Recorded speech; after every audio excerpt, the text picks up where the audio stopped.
৯ ওয়ার্ডের মুন্সিগঞ্জ সদরে প্রতীক বরাদ্দ ও আনুষ্ঠানিক প্রচার শুরু না হলেও বেশ জোরে সোরেই বইছে ভোটের হাওয়া।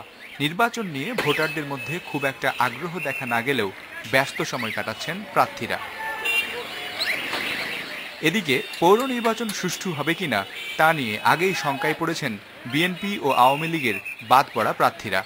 আমি বিশ্বাস করি জনগণ যদি ভোট দিতে পারে নির্ভয়ে শান্তিপূর্ণভাবে কেন্দ্রে যেয়ে আমরা জয়ের ব্যাপারে ইনশাল্লাহ শতভাগ আশাবাদী। গত 5 বছরে আমাদের শহরের কোনো আসলে রাস্তাঘাট থেকে শুরু করে কোনো উন্নয়ন বলতে কিছু হয় নাই। মুন্সিগঞ্জটাকে একটা মডেল টাউন হিসাবে করার ইচ্ছে আমার ছিল আর কি।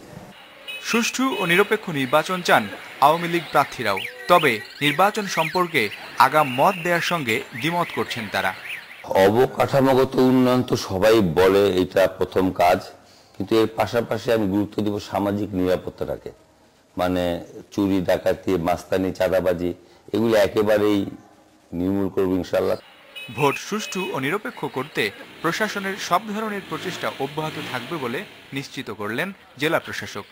আমি মুন্সিগঞ্জবাসীর কাছে আহ্বান জানাবো, বিশেষ করে এই 2 পৌরসভার জনসাধারণের কাছে, যে আপনারা সচেতন হন।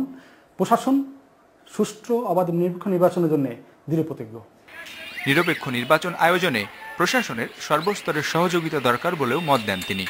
এ এলাকার সাধারণ মানুষ ও ভোটারদের সাথে কথা বলে জানা গেছে, দলীয় প্রার্থীদের মতো তারাও চান একটি সুষ্ঠু ও নিরপেক্ষ নির্বাচন। তবে প্রার্থী যে দলেরই হোক না কেন জনগণের স্বার্থে কাজ করবেন এমন ব্যক্তিকেই বেছে নেবেন ভোটাররা। Mizanur Rahman, independent news, Munshiganj.